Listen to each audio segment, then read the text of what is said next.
الحمد لله والصلاة والسلام على رسول الله وعلى آله وأصحابه ومن تبعهم بإحسان إلى يوم الدين وبعد.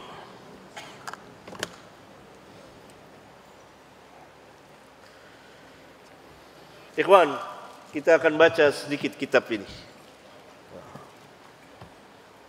Melanjutkan kitab ini, judulnya Da'watuna, berasal dari ceramah Syekh Muhammad Nasiruddin Al-Albani rahmatullahi alaih, yang kemudian ditulis fadhal menjadi sebuah tulisan oleh murid beliau Syekh Ali bin Hasan bin Ali bin Abdul Hamid Al-Halabi Al-Athari, dengan judul Da'watuna Al-Kitab wa Sunnah ala Manhaji Salafil Ummah. Dakwah kita adalah berdasarkan Al-Quran dan Sunnah menurut manhaj Salaful Ummah, yakni umat yang terdahulu, umat yang mendahului kita, yakni Salaful Ummah, kaum salaf dari umat ini, maksudnya kaum salaf dari umat ini, generasi pertama dari umat ini, yaitu para sahabat. Pada pembahasan yang lalu, sekarang kita halaman 28. Halaman 28.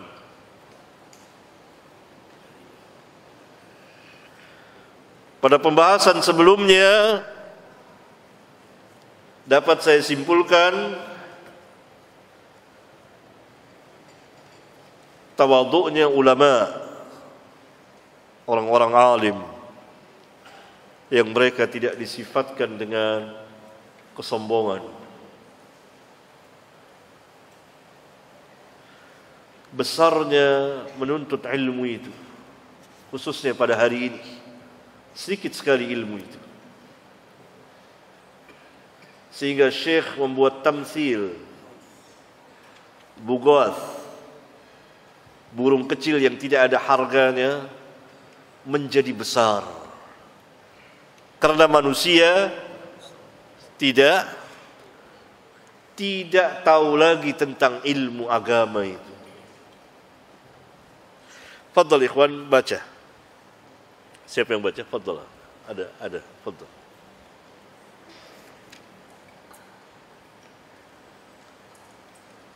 Bismillahirrahmanirrahim. Qala al-mu'allif hafizahullah ta'ala, ar-rabi'u qabdul ilm. Qabdul ilm, yakni terangkatnya ilmu itu. Terus, Idza arada Allah an yaqbida al-ilma yantazi'uhu intiza'an min sudur al-ulama bihayth innahu yusbihu al-'alim kama law kana lam yata'allam bil marra. La laysat hadhihi min sunnatillah في عباده وبخاصة عباده الصالحين أن يذهب من صدورهم بالعلم الذي اكتسبوه إرضاء لوجه الله، كما سمعتم آنفا كلمة ولو وجيزة من الأخ بارك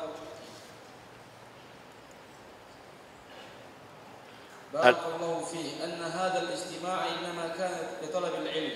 iya, yakni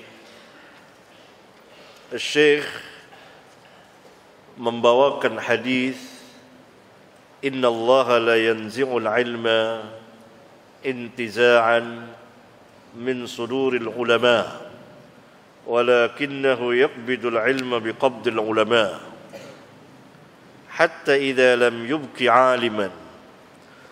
Yani Syekh membawakan hadis ini secara makna, bil makna.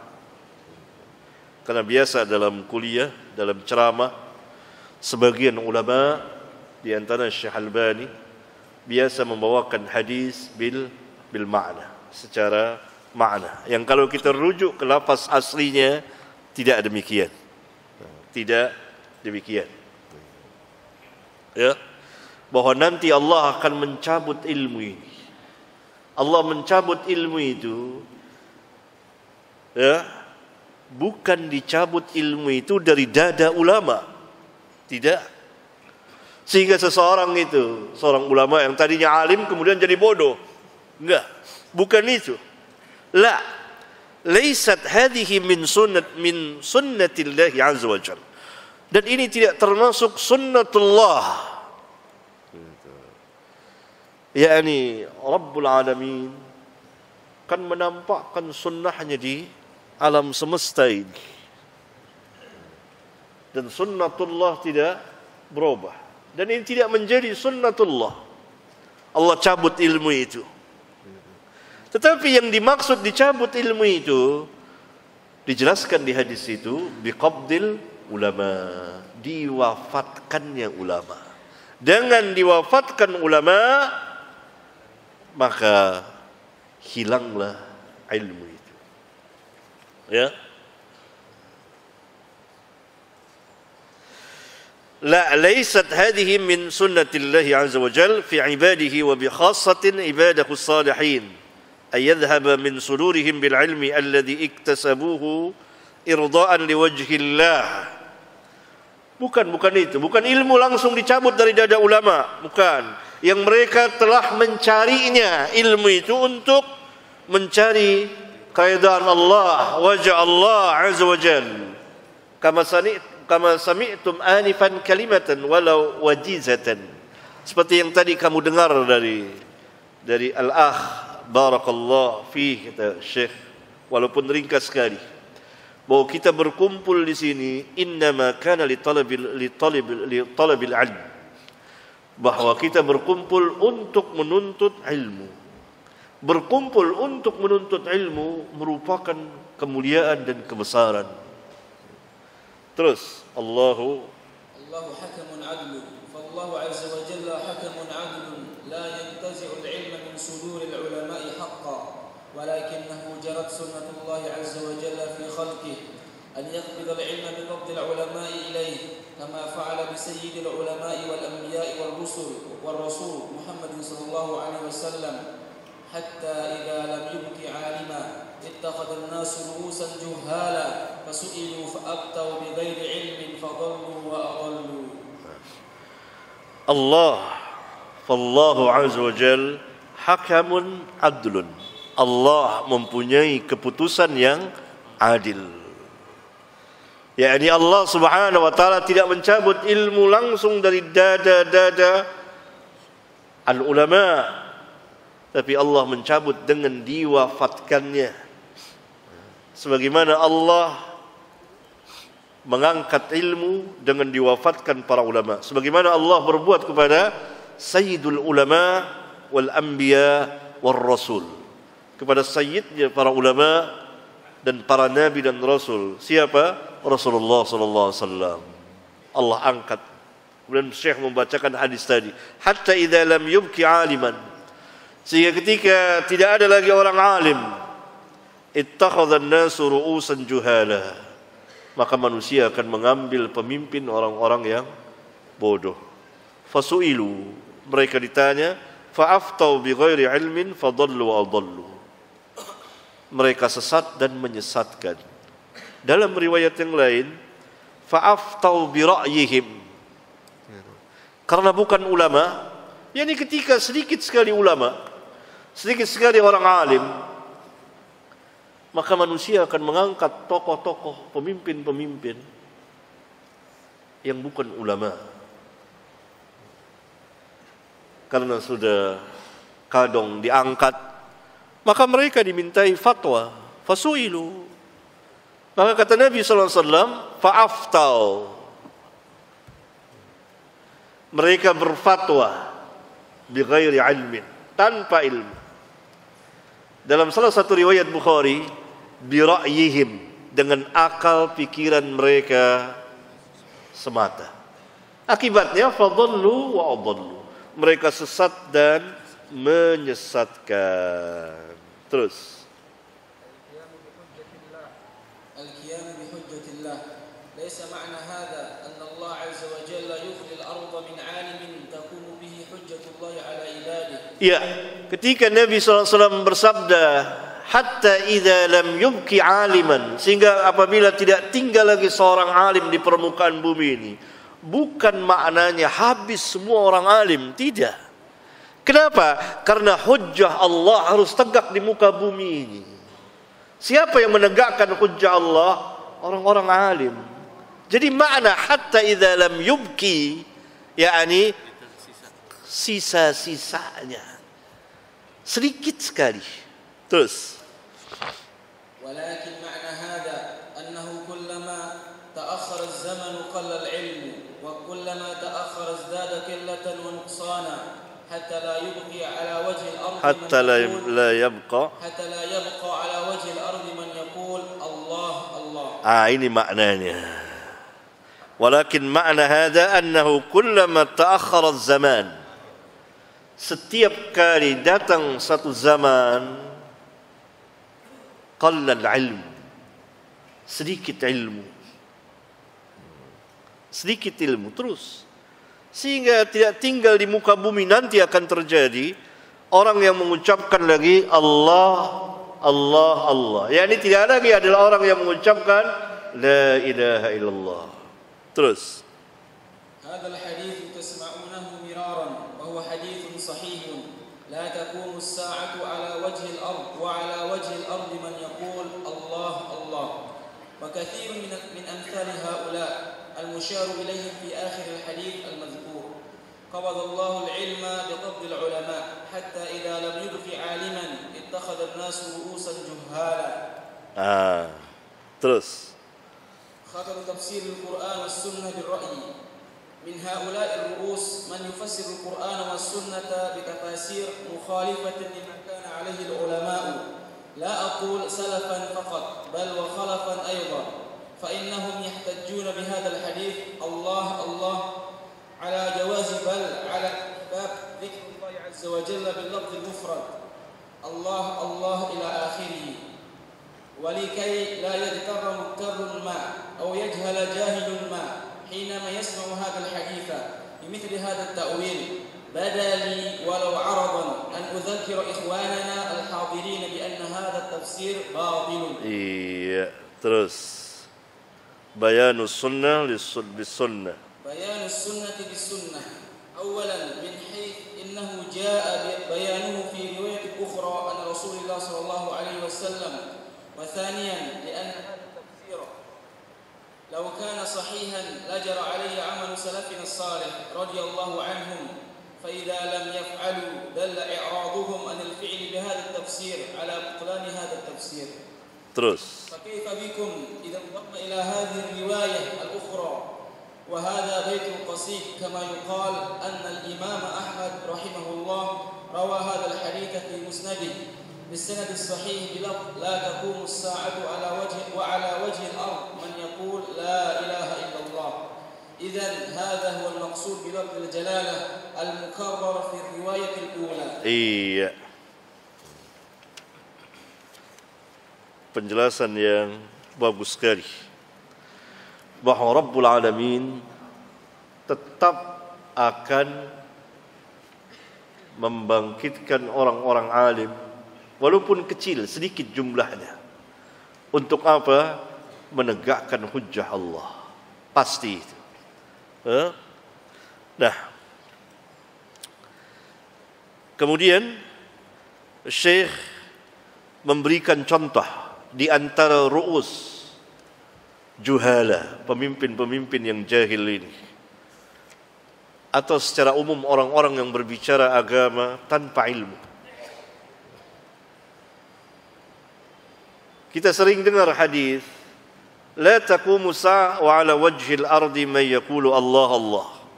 Tidak akan terjadi hari kiamat sedangkan di muka bumi ada orang yang mengucapkan Allah Allah. Yakni sampai tidak ada lagi orang yang mengucapkan Allah Allah Allah Allah. Nah, sebagian orang menafsirkan hadis ini apa? Disukai berzikir dengan lafaz Allah Allah Allah Allah Allah. Ini tafsir yang batil. Tafsir yang batil. min haula'ir ru'us man yufassirul Qur'an was sunnah bitafasir mukhalifatin lima kana alaihi ulama. Di antara pemimpin-pemimpin yang bodoh ini, yang berbicara tentang agama, ada yang menafsirkan Quran, menafsirkan hadis dengan tafsir-tafsir yang menyalahi tafsir ulama. Contoh tadi ikhwan kita, siapa yang tadi? Ikhwan kita ya, yang tulis Rabbana atina fid dunya hasanah, ditafsirkan harus seimbang dunia dulu. Mungkinkah mahabbah bisa dibagi dua? 50%, 50%? Mungkin tidak. Sama sekali tidak mungkin. Mahabbah tidak bisa dibagi dua sama rata. Mahabbah dunia, mahabbah akhirat nggak mungkin. Bahkan antar anak kita yang berapa orang, 5 orang, 10 orang, bisa masing-masing kita rata, sama semuanya, cintanya, mahabbahnya, mustahil. Tentu salah satunya ada yang lebih dicintai. Demikian juga dengan istri. Mahabbah tidak mungkin bisa dibagi dua rata, nggak mungkin. Itu salah satu contoh tadi. Bagaimana ada orang yang menafsirkan Rabbana atina fid dunya dengan tafsir yang menyalahi tafsir ulama. Syekh juga mengatakan seperti itu, yang menyalahi tafsir ulama. Bahkan Syekh mengatakan la aqulu salafan, saya tidak hanya mengatakan menyalahi tafsir kaum salaf saja, bal wa khalafan aidon, tapi menyalahi juga tafsir kaum khalaf. Karena mereka berdalil dengan hadis tadi, disukai mengucapkan zikir dengan lafaz Allah, Allah, Allah, Allah, Allah, Allah. Padahal zikir dengan lafaz Allah, Allah, Allah, Allah tidak pernah diajarkan Nabi sallallahu alaihi wasallam. Zikir harus ada nafi dan isbat. La ilaha illallah, la ilaha illallah wahdahu la syarika lah, dan seterusnya. Tidak ada Allah, Allah, Allah, Allah. Ini bid'ahnya kaum sufi. Bahkan tidak cukup sampai di situ, sebagaimana antum tahu. Huwa dulu. Allah itu tingkat paling rendah, zikir dengan Allah. Paling rendah la ilaha illallah. La ilaha illallah, la ilaha illallah. Oh, itu zikirnya orang-orang awam. Memasuki jalan tarekat, tarekat mereka jalan itu tarekat, masuki tarekat, turuk, harus zikirnya Allah, Allah, Allah. Cara mengucapkannya juga lafaznya Allah, Allah, Allah. Kita dengar kan orang-orang ada yang mengucapkan Allah itu Allah, nah, biasa Allah. Para sahabat mengucapkan Allahu Akbar, Allah, Allah. Tidak ada dimain-mainin suaranya itu, diserak-serak basah gitu. Allah saja, Allah, Allahu Akbar, la ilaha illallah. Baik-baik. Huwa, huwa, huwa, huwa, huwa. Dia siapa? Syaitan.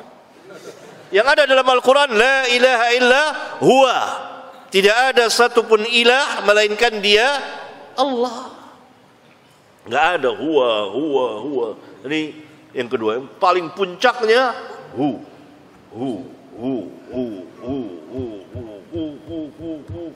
Dari duduk nanti mereka berdiri terus bergoyang. Ada lagi zikir lagi, tingkat tinggi lagi, la ilaha, la ilaha, la ilaha, la ilaha, la ilaha, la ilaha. Menafikan. Nggak ada Tuhan, nggak ada Tuhan, nggak ada Tuhan, nggak ada Tuhan, ada Tuhan, nggak ada Tuhan. Terus baru illallah, illallah, illallah, illallah. Terpisah. Harus la ilaha illallah, la ilaha illallah, la ilaha illallah. Ini yang dikatakan ru'us juhala. Pemimpin-pemimpin, tokoh-tokoh agama yang jahil. Ya. Sebab kalau benar tafsirannya seperti itu, ini kan mereka tidak mengingkari hadis, tapi pakai hadis. Hadisnya sahih tidak? Sahih. La taqumu sa'ah wa ala wajhil ard man yaqulu Allah Allah. Hadisnya sahih riwayat Imam Muslim dan lain-lain. Tapi mereka menyalahi apanya? Maknanya, tafsirnya. Lihat, menyalahi tafsir. Bukan menyalahi, menolak nas, enggak. Mereka tidak tolak hadis itu. Apa nih hadis? Enggak. Tapi menyalahi tafsir. Menyalahi maknanya. Bukan lafaznya. Ya. Kemudian Syekh menjelaskan ya, bahwa ini tafsir batil. Karena itu perlu sunnah menjelaskan sunnah. Awalan min haitsu innahu jaa bayanuhu fi riwayatin ukhra an Rasulillah sallallahu alaihi wa alihi wasallam. Datang riwayat yang lain yang menjelaskan maksudnya apa? Kemudian Syekh membawakan riwayat Imam Ahmad. La taqumu as-sa'atu 'ala wajhil ardi man yaqulu la ilaha illallah. Berarti maksud perkataan Allah Allah adalah la ilaha illallah. Yang kedua, wa thaniyan lianna hadha tafsir, karena tafsir tadi lau kana sahihan, kalau itu sahih, la jara alaihi amalu salafina salih. Kalau ada zikir Allah, Allah, Allah saja, atau huwa, huwa, atau hu saja, pasti itu akan beredar dan diamalkan oleh salafun as-salih radhiyallahu anhum. Fa idza lam yaf'alu, jika apabila mereka tidak mengamalkannya, maka yang demikian menunjukkan bahwa mereka berpaling dari tafsir, dari perbuatan itu. Dan taulah kita akan batilnya tafsir itu. Kan kalau itu betul, kalau itu sahih, tentu kaum salaf akan mengamalkannya. Banyak orang-orang Allah, mau takbir salat, Allah, kok suaranya kayak dibuat-buat gitu. Biasa, Allahu Akbar, Allahu Akbar, Allahu Akbar gitu. Iya ada lagi. Ini tafsir batil, ya. Ini penjelasan Syekh bagus sekali, ya, bagus sekali. Terus qillatul ulama. Qauluhu rahimahullah syahid anna al-ardh al-yawma ma'a al-asaf ash-shadid khalat min al-ulama alladhina kanu yamla'una al-ardh ar-rahbata wal-wasi'ata bi'ilmihim وينشرونه بين صفوف أمتهم فأصبحوا اليوم كما قيل وقد كانوا إذا عدوا قليلا فقد صاروا أقل من القليل. Iya.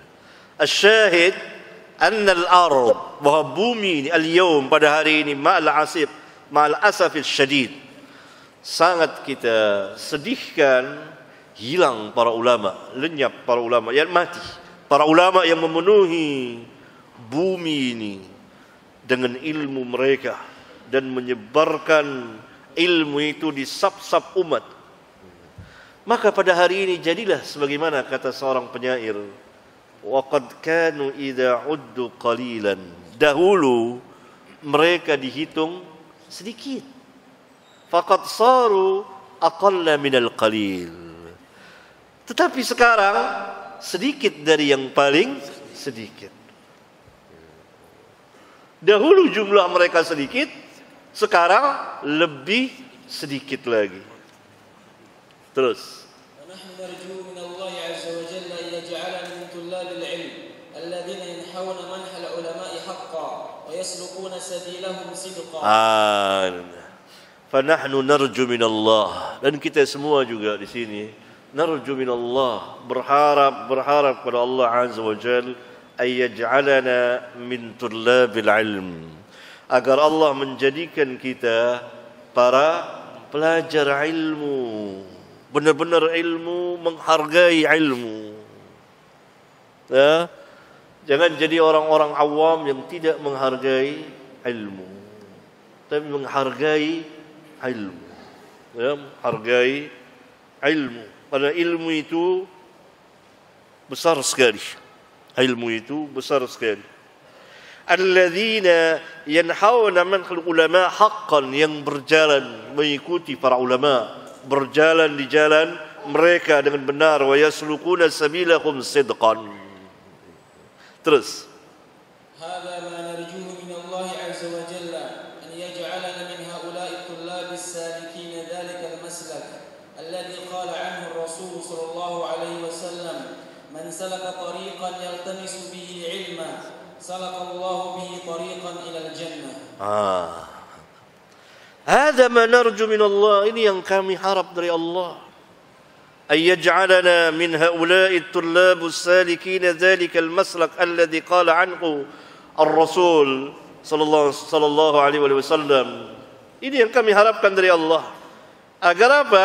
Agar Allah jadikan kita masuk ke dalam mereka ini orang-orang yang para pelajar ilmu, dan masuk ke dalam sabda Nabi yang mulia alaihi salatu wassalam, man salaka tariqan yaltamisu fi ilman sahalallahu lahu tariqan ilal jannah. Man salaka tariqan yaltamisu bihi ilman salakallahu bihi tariqan ilal jannah. Ini dalam lafaz yang lain, dalam riwayat yang lain. Karena hadis ini jalannya banyak sekali. Yakni Syekh berdoa dan berharap agar kita berkumpul waktu itu, masuk ke dalam orang-orang yang menuntut ilmu syar'i dengan benar. Karena talibul ilm itu sangat memuliakan ilmu. Sangat memuliakan ilmu. Sangat memuliakan ilmu. Dan dia cukup menjadi para pelajar. Jangan jadi seperti orang-orang awam. Dia tidak menghargai ilmu. Ada ilmu. Kurang penghargaannya terhadap ilmu. Hatta antum misalnya menjelaskan ilmiah, tapi hati-hati menjelaskan masalah ilmiah kepada orang-orang awam, dia tidak tahu nantinya. Tidak tahu. Tahu. Para ustaz ini kalau terlalu ilmiah kepada orang-orang awam, maka dia mubazir, ilmu itu mubazir. Enggak nyambung.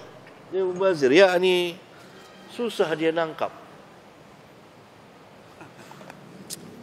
Susah dia nangkap. Itu. Dahulu apa kata ulama? Jangan kamu kalungkan mutiara di leher babi. Babi tahu enggak itu mutiara?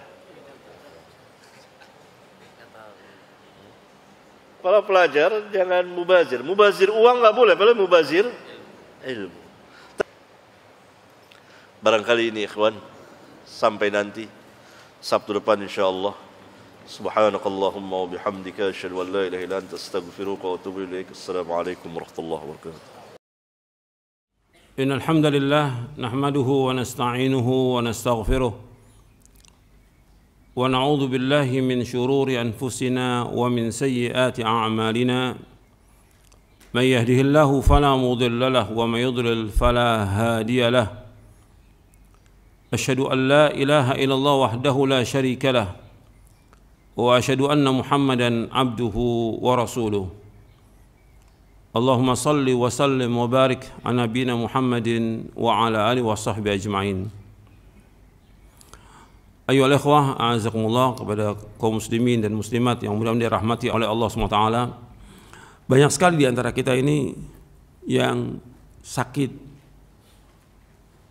keluarganya sakit, istrinya sakit, anaknya sakit, suaminya sakit, bahkan juga masuk rumah sakit orang tuanya, bahkan juga ada sampai yang meninggal. Antum perhatikan, ikhwan fiddin, a'azakumullah, tentang masalah ini, bahwa ini merupakan cobaan, ini ujian yang Allah berikan kepada kita. Allah ingin melihat apakah kita benar iman kita atau tidak. Allah ingin melihat kepada kita sabar atau tidak. Ini ujian.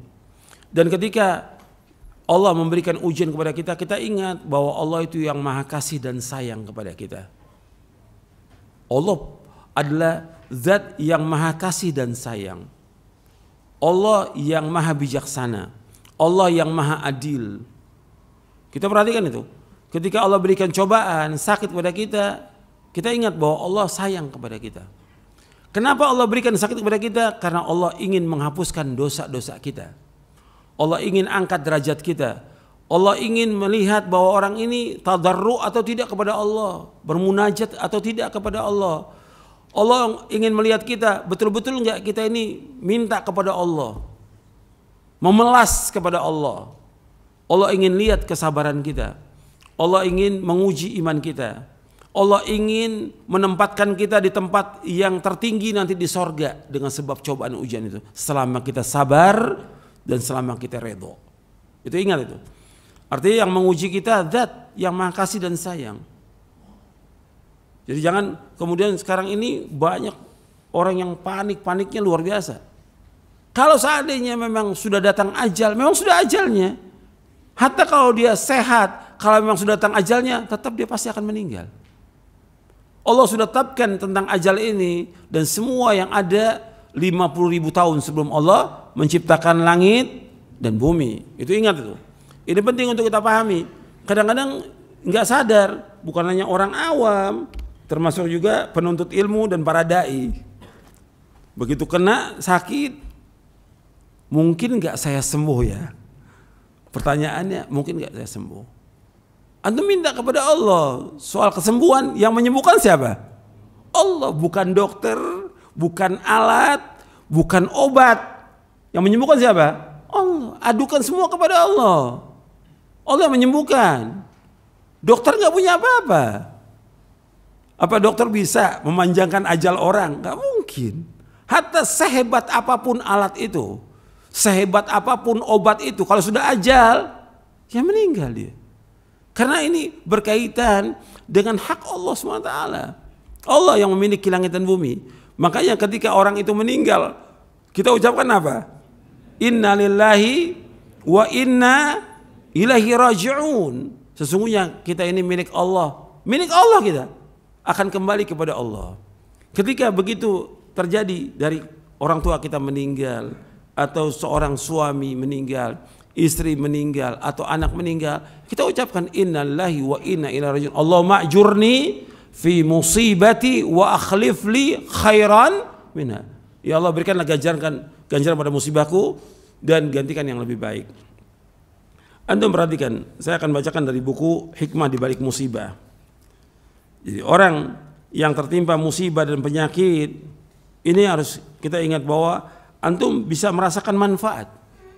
Kata Imam Ibnu Qayyim rahimahullah, ini saya bawakan dalam buku Hikmah di Balik Musibah di halaman 33. Kata Imam Qayyim rahimahullah, kalau tidak karena cobaan dan musibah dunia, cobaan, musibah, penyakit atau yang lainnya, niscaya manusia terkena penyakit kesombongan.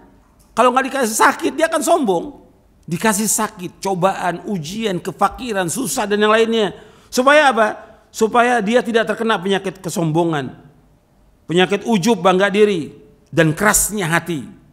Padahal sifat-sifat ini merupakan sebab kehancuran baginya di dunia maupun di akhirat. Di antara rahmat Allah yang maha kasih dan sayang, kadang manusia tertimpa musibah yang menjadi pelindung baginya dari penyakit-penyakit hati dan menjaga kemurnian ibadah dia kepada Allah, serta mengeluarkan dia dari materi-materi yang rusak, yang jelek dan membinasakan. Maha suci Allah yang maha kasih dan sayang kepada manusia dengan cobaan dan ujian ini. Ini dalam kitab Zadul Ma'ad fi Hadi Khairul Ibad di juz yang keempat. Perhatikan, itu hikmah diantaranya bahwa dengan Allah memberikan cobaan, ujian, penyakit, hilang tuh sifat sombong, sifat keras hati, sifat ujub, sifat yang lainnya. Yang kalau sifat ini tetap ada, maka akan menghalangi dia untuk masuk surga. Terhalang dia masuk surga. Maka Allah berikan penyakit ini supaya hilang sifat-sifat itu. Supaya hilang sifat-sifat itu. Ini sayangnya Allah kepada kita. Kemudian juga yang antum perlu ingat bahwasanya musibah, petaka, cobaan, penyakit dan apa yang terjadi semua Allah takdirkan. nggak akan mengenai kita kecuali apa yang Allah sudah takdirkan. Itu perhatikan itu. Dan Allah menyebutkan dalam surah Al-Hadid ayat 22, ayat 23, ma asaba min musibatin fil ardi wala fi anfusikum illa fi kitabim min qabli an nabra'aha inna dzalika 'ala Allah yasir likay la ta'sau 'ala ma fatakum wa la tafrahu bima atakum wallahu la yuhibbu kulla mukhtalin fakhur. Setiap bencana yang menimpa kalian setiap bencana menimpa di bumi dan yang menimpa diri kalian semuanya telah tertulis dalam Lauh Mahfuz sebelum kami menciptakannya. Sungguh yang demikian mudah bagi Allah agar kalian tidak bersedih hati terhadap apa yang luput dari kalian dan tidak pula terlalu bergembira terhadap apa yang diberikan Allah kepada kalian, dan Allah tidak menyukai setiap orang yang sombong dan membanggakan diri. Semua berjalan dengan takdir Allah. Ada penyakit yang berbahaya, ada yang lainnya, semua Allah sudah takdirkan 50.000 tahun sebelum Allah menciptakan langit dan bumi. Maka kewajiban kita ketika kena musibah itu kita sabar dan ridho. Semua berjalan dengan izin Allah. Ma asaba min musibatin illa bi idznillah wa man yu'min billahi yahdi qalbahu wallahu bikulli syai'in alim. Tidak ada satu musibah yang menimpa seorang kecuali dengan izin Allah, dan barang siapa yang beriman kepada Allah niscaya Allah akan memberi petunjuk kepada hatinya, dan Allah Maha mengetahui segala sesuatu. Surah Taghabun ayat 11. Artinya kalau kita tertimpa musibah, kita redho dan kita sabar. Perhatikan tuh. Dan Allah sudah menetapkan demikian. Dan yang perlu kita ingat bahwa musibah yang menimpa kita, penyakit yang menimpa kita, bahkan kematian, ini antum perhatikan bahwa Allah sayang kepada kita. Allah sayang. Dan ini semua milik Allah. Ketika Allah berikan ujian itu karena Allah sangat sayang kepada kita. Jadi Allah itu sayang kepada kita. Semua perbuatan Allah itu semuanya indah. Nggak ada yang tidak indah. Semua perbuatan Allah. Nabi bersabda SAW, Inna Allah Ta'ala jamilun yuhibbul jamal. Allah itu indah dan Allah menyukai keindahan. Dan Allah sangat sayang kepada makhluknya daripada orang itu kepada dirinya. Dari Umar bin Khattab radhiyallahu anhu yang berkata, tatkala ada sekumpulan orang mendatangi Nabi SAW, maka ada seorang wanita di antara mereka yang apabila melihat anak kecil ia mengambilnya, dia menempelkan ke perutnya dan menyusuinya. Lalu beliau SAW bersabda, bagaimana pendapat kalian? Apakah mungkin wanita ini akan melemparkan anaknya ke dalam api? Para sahabat menjawab, tidak, selama dia mampu untuk tidak melakukannya. Beliau bersabda, Allah benar-benar lebih menyayangi hambanya daripada wanita ini yang menyayangi anaknya. Wanita sangat sayang kepada anaknya. Allah lebih sayang daripada wanita itu kepada anaknya. Anda perhatikan tuh. Ini hadis sahih riwayat Bukhari dan Muslim. Jadi Allah sangat sayang ketika Allah memberikan penyakit kepada kita, atau istri, atau suami, atau anak, atau orang tua. Allah sayang. Bahkan ketika Allah mencabut nyawanya, Allah sayang kepada dia. Anda perhatikan itu. Jadi jangan kita suudzon kepada Allah, kita husnudzon kepada Allah. Karena ajal maktub, sebagaimana rezeki juga maktub. Allah sudah tentukan ajal kita, sebagaimana Allah sudah tentukan rezeki kita. Kita harus redho dan husnudzon kepada Allah. Sedih wajar, sebagai manusia sedih. Sedih wajar. Menangis wajar, hatta Nabi menangis dan sedih ketika cucunya meninggal. Tapi kemudian tidak mengucapkan kalimat-kalimat yang mengingkari takdir Allah, tidak boleh. Gitu. Gak boleh. Kita harus sabar dan redho. Gitu. Semua dapat cobaan dan ujian. Bahkan itu juga kalau kita sabar dan redho, Allah redho. Nabi bersabda SAW, Inna idhamal jaza ma'idhamil bala, wa inna Allah idha habba qawman ibtalahum, faman radhiya falahu ridha, wa man sakhita falahu sakhat. Sesungguhnya, kata Nabi SAW, Rasulullah SAW bersabda, sesungguhnya besarnya pahala itu tergantung besarnya ujian. Besarnya pahala tergantung besarnya ujian. Dan sesungguhnya jika Allah menyukai satu kaum, maka Allah akan menguji mereka. Barang siapa yang ridho, maka baginya keridhaan, dan barang siapa yang murka, maka baginya kemurkaan. Hadis ini hasan, diriwayatkan oleh Imam Tirmidzi dan Ibnu Majah dari sahabat Anas bin Malik. Lafaz ini lafaz Tirmidzi, dan Syekh Al-Albani menghasankan dalam silsilah hadis as-sahih di juz yang pertama. Dan yang perlu kita ingat bahwa Allah ketika menguji kita karena Allah ingin kebaikan kepada kita. Nabi bersabda sallallahu alaihi wasallam, "Man yuridillahu bi khairan yusib minhu." Barang siapa yang dikehendaki Allah kebaikan pada dirinya, maka Allah akan berikan cobaan kepadanya. Jadi Allah kalau menghendaki kebaikan kepada seorang diberikan cobaan. Hadis ini sahih riwayat Bukhari. Dan Allah menjanjikan sorga bagi orang-orang yang sabar dan redha dalam menghadapi cobaan dan ujian. Kemudian ikhwani fiddin azakumullah, yang harus kita ingat bahwasanya yang bisa menghilangkan wabah ini hanya Allah. Yang bisa menghilangkan penyakit kita hanya Allah, bukan dokter, bukan obat, bukan vaksin, bukan yang lainnya. Itu harus ingat tuh. Jangan kita bergantung kepada obat. Tetap kita syariat dijalankan. Kita harus berobat. Kita minum obat, tetap. Tapi ingat, yang bisa menyembuhkan bukan obat, bukan dokter, bukan vaksin, bukan yang lain. Siapa yang menyembuhkan? Allah SWT. Itu harus kita ingat. Ini berkaitan dengan masalah iman, masalah tauhid kita kepada Allah. Gak ada yang bisa menghilangkan musibah, penyakit, wabah kecuali hanya Allah. Gak bisa yang menyembuhkan kecuali hanya Allah. Itu ingat tuh. Allah menyebutkan dalam surah Yunus di ayat 107, "Wa yamsaskallahu bidurrin fala kashifa lahu illa hu wa yuridka bi khairin fala radda li fadlihi yusibu biman yasha min ibadi wa huwal ghafurur rahim." Dan jika Allah menimpakan satu bencana kepadamu, maka tidak ada yang dapat menghilangkan kecuali hanya Allah. Dan jika Allah menghendaki kebaikan bagi kalian, maka tidak ada yang dapat melakukannya. Allah memberikan kebaikan kepada siapa yang Allah kehendaki di antara hamba-hambanya, dan Allah Maha Pengampun dan Allah itu Maha Penyayang. Allah juga berfirman dalam surah Al-An'am ayat 17, "Wa yamsaskallahu bidurrin fala kashifa lahu illa hu wa yamsaska bi khairin fa huwa ala kulli syai'in qadir." Dan jika Allah menimpakan satu bencana kepadamu, tidak ada yang dapat menghilangkannya kecuali hanya Allah.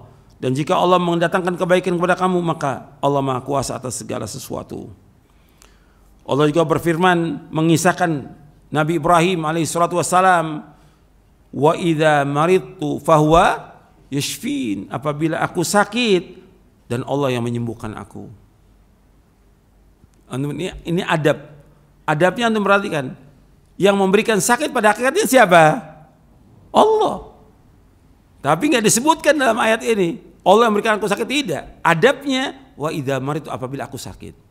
Tapi untuk kesembuhan dinisbatkan kepada siapa? Allah. Itu perhatikan, ini adab kepada Allah Taala. Wa idza maridtu fa huwa yashfin, apabila aku sakit. Padahal sakit ini Allah sudah takdirkan. Tapi bila aku sakit, fa huwa yashfin, Allah yang menyembuhkan aku. Jadi ikhwan fillah azakumullah, bahwa setiap penyakit pasti ada obatnya. Gak mungkin gak ada.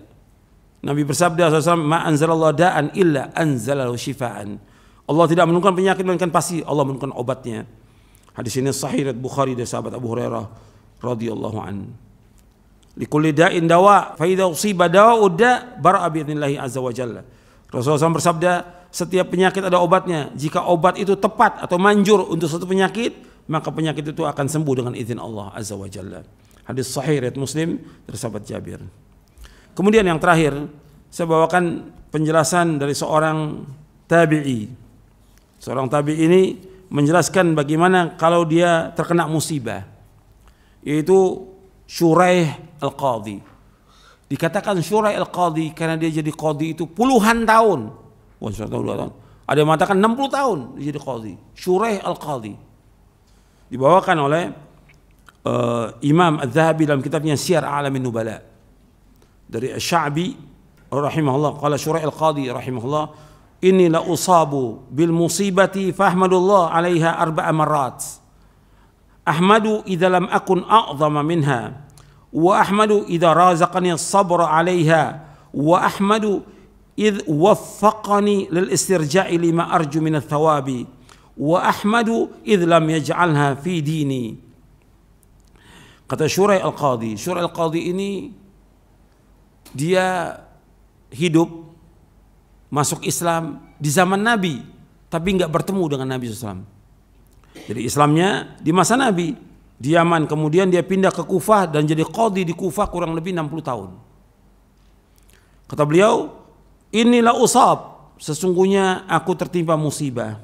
fahmadullaha 'alaiha 4 marat. Maka aku memuji Allah 4 kali. Jadi kalau kita kena musibah, memuji Allah 4 kali. Yang pertama, ahmadu idlam akun a'zama minha. Yang pertama, aku muji Allah karena aku tidak ditimpa musibah yang lebih besar. Musibah yang kita ini kalau dibandingkan yang lain masih lebih besar yang lain. Kita ini masih kecil musibah kita. Jadi ketika kita kena musibah, kita memuji Allah karena aku tidak ditimpa musibah yang lebih besar. Yang kedua, wa ahmadu id razaqani as-sabra 'alaiha. Yang kedua, aku muji Allah karena aku dikaruniakan Allah kesabaran dalam menghadapi musibah tersebut. Yang ketiga, wa ahmadu id wafaqani lil istirja lima arju minat thawab. Yang ketiga, aku memuji Allah karena dengan musibah itu aku dapat istirja, mengucapkan inna lillahi wa inna ilaihi raji'un, sehingga aku mengharapkan pahala karenanya.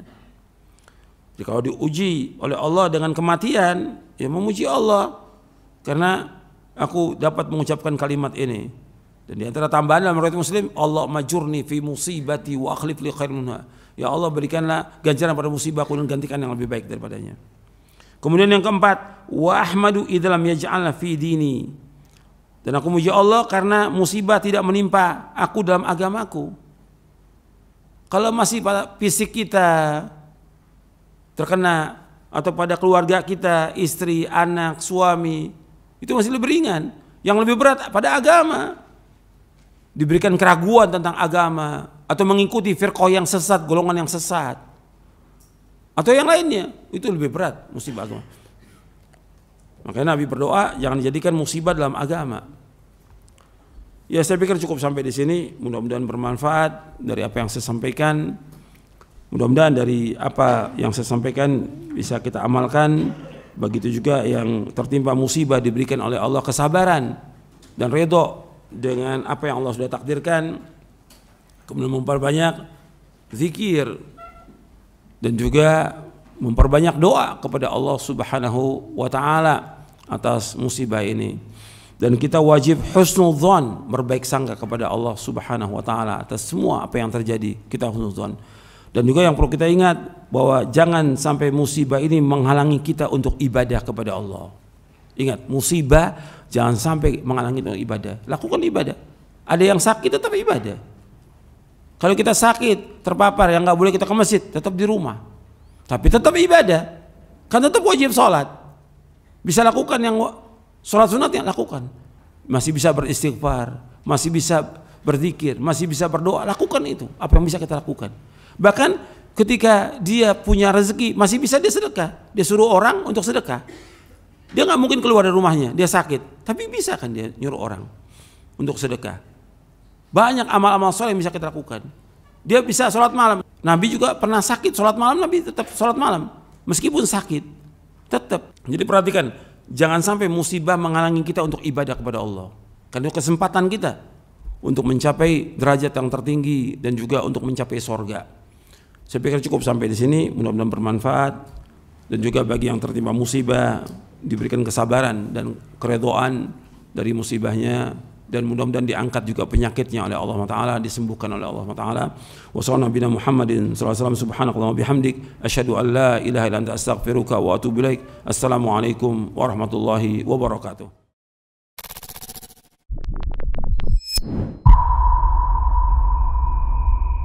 Nabi SAW dalam hadis yang dikeluarkan oleh Imam Bukhari dari Ibn Abbas radhiyallahu taala an, bahwasanya beliau melewati 2 kuburan. Lalu beliau mengatakan, sesungguhnya keduanya ini sedang diazab. Tidaklah mereka diazab ya karena besar, ya karena dosa besar, kata Nabi. Adapun yang pertama, karena yang pertama itu tidak mensucikan dirinya dari kencing, yakni tidak beristinja setelah kencing, penyebab azab kubur. Hati-hati bawa apa? Ya, yang terkadang menganggap hal yang enteng. Beristinja terbagi kepada dua. Beristinja dengan air atau beristijmar dengan batu. Dengan batu ini bisa diganti dengan tisu. Ya. Bisa diganti dengan tisu. Maka minimal kalau seandainya kita terlalu terdesak oleh buang air kecil misalkan, ya, kita bawalah tisu. Atau kalau bisa kita memiliki air, kita hendaklah ya kita bersihkan dengan air. Tapi kita lihat orang banyak meremehkan masalah ini. Kadang di tepi jalan, ya, rodanya disemprot. Ya, kapan dia akan untuk beristinja? Ini yang pertama. Yang kedua adalah namimah. Namimah ini mengadu domba, menukilkan perkataan orang dalam rangka merusak hubungan. Orang yang suka menamimah, penyebab dia mendapatkan azab kubur. Apakah ada di dalam Al-Quran mengisyaratkan adanya azab kubur? Jawabannya ada.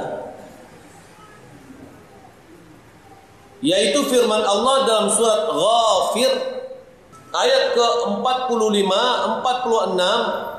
Allah berfirman, yang 45,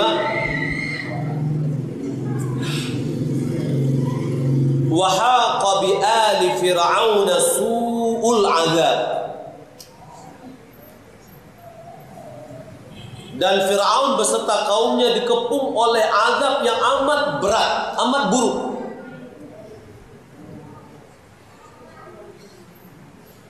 Kapan ini? Atau di mana ini? Dunia? Dia sudah mati. Ya. An-naru yu'raduna 'alaiha ghuduwan wa 'ashiyya. Kepada mereka ditampakkan, dihadangkan neraka atau api pada pagi dan petang. Pagi dan petang dia hadangkan kepadanya api. Wa yauma taqumus saa'ah, dan pada hari kiamat ditegakkan, adkhilu ala fir'auna asyaddal 'adzab. Allah mengatakan kepada malaikat, masukkanlah Fir'aun dan kaumnya ke dalam azab yang sangat keras. Pada hari ditegakkannya hari kiamat, masukkanlah Fir'aun dan kaumnya kepada azab yang sangat berat atau sangat keras. Ini azabnya mana nih? Akhirat, azab api neraka. Lalu api yang dihadangkan kepadanya pagi dan sore itu di mana? Nah, itu namanya dalil bahwa ada azab kubur. Fir'aun di mana? Dikuburkan Fir'aun atau tidak? Diawetkan di dunia. Subhanallah, ini bantahan bagi orang yang mengatakan bagaimana kalau orang yang dimakan oleh binatang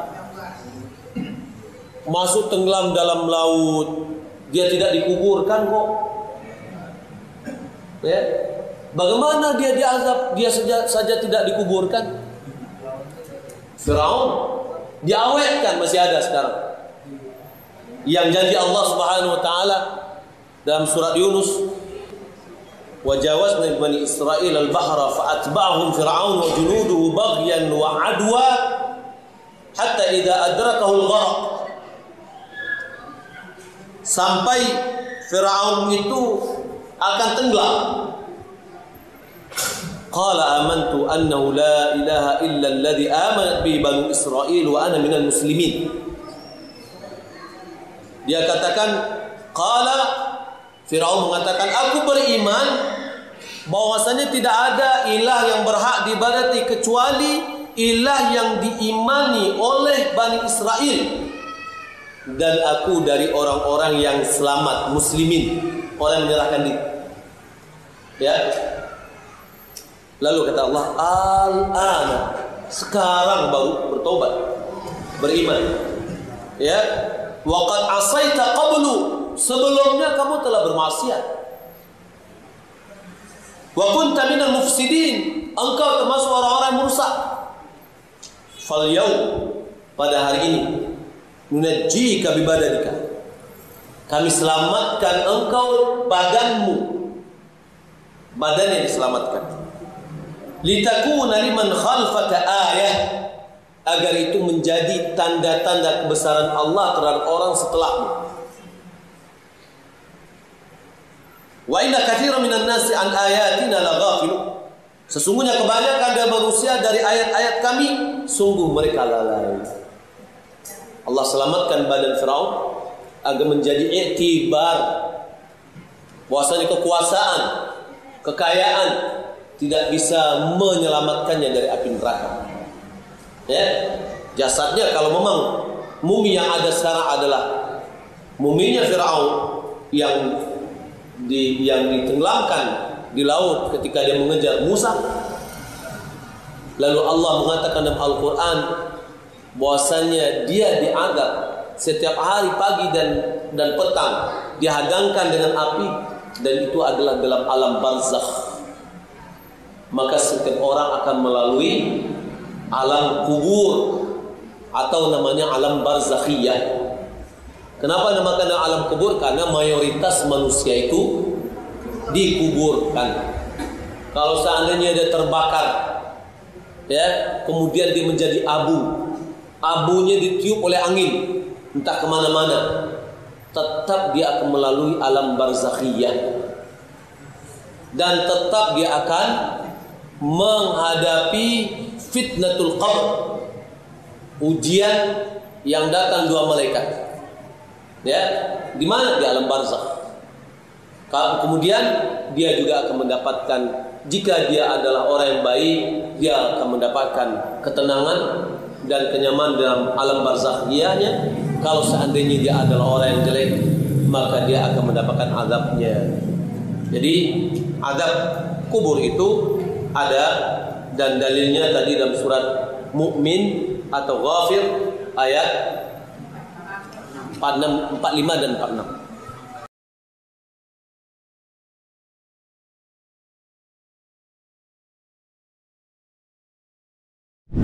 Allah mengingatkan kita, wa anzala minas samaa'i ma'an fa akhraja bihi minas samarati rizqan lakum, dan Allah yang menurunkan hujan dari langit, lalu dengan hujan itu dia tumbuhkan untukmu berbagai macam tanaman sebagai rezeki bagimu. Fala taj'alu lillahi andada wa antum ta'lamun, maka janganlah kamu jadikan bagi Allah sekutu-sekutu yang kamu sembah selain Allah, padahal kamu mengetahui Allah yang menurunkan hujan serta menumbuhkan tanaman-tanaman sebagai rezeki bagimu. Maka tidak patut kamu persekutukan Allah dengan selainnya dalam ibadah.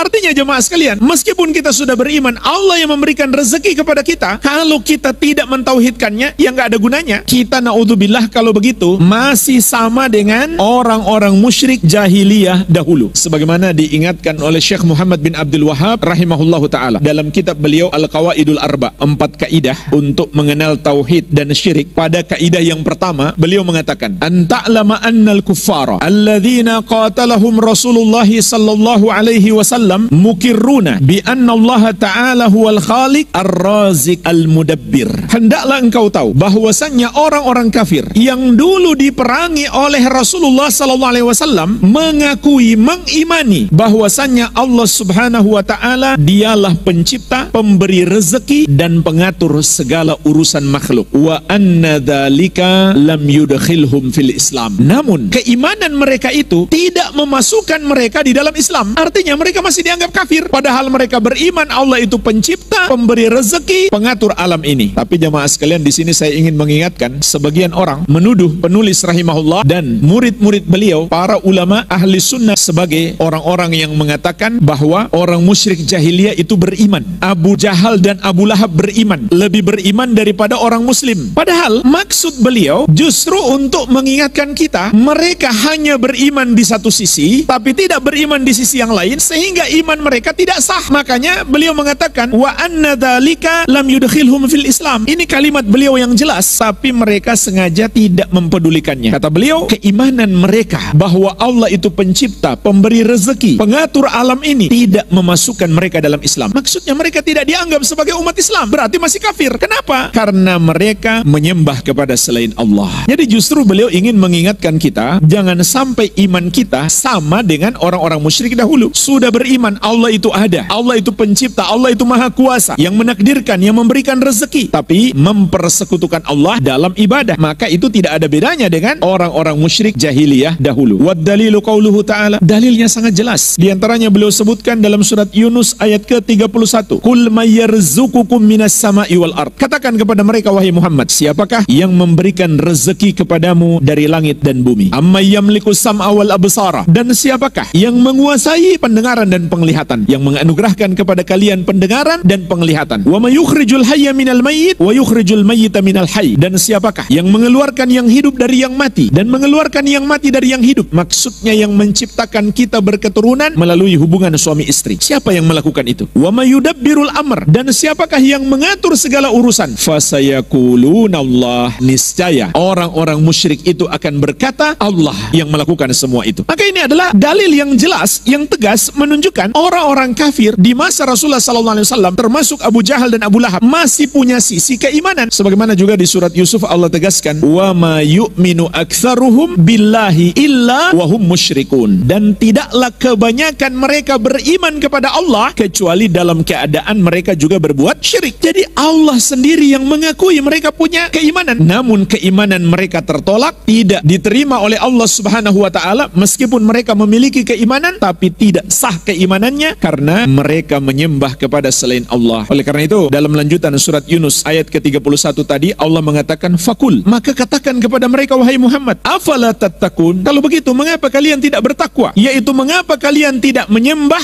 hanya kepada Allah yang satu saja? Kalau kalian benar-benar yakin Allah yang memberikan rezeki dari langit dan bumi, yang menguasai pendengaran dan penglihatan, yang menciptakan manusia berketurunan dari hubungan suami istri, yang mengatur segala urusan, seharusnya kalian menyembah hanya kepada Allah yang satu saja. Jadi jemaah sekalian, jangan sampai keimanan kita masih sama dengan keimanan orang-orang musyrik dahulu. Sudah beriman Allah yang memberikan rezeki, tapi tidak mentauhidkannya. Namun jemaah sekalian, fakta yang terjadi, ada sebagian orang hari ini bahkan mengaku sebagai muslim, meyakini ada selain Allah yang memberikan rezeki. Berarti keyakinannya, kesyirikannya lebih parah daripada musyrikin dahulu. Al-Amwah menemani ibadahmu juga hijrahmu.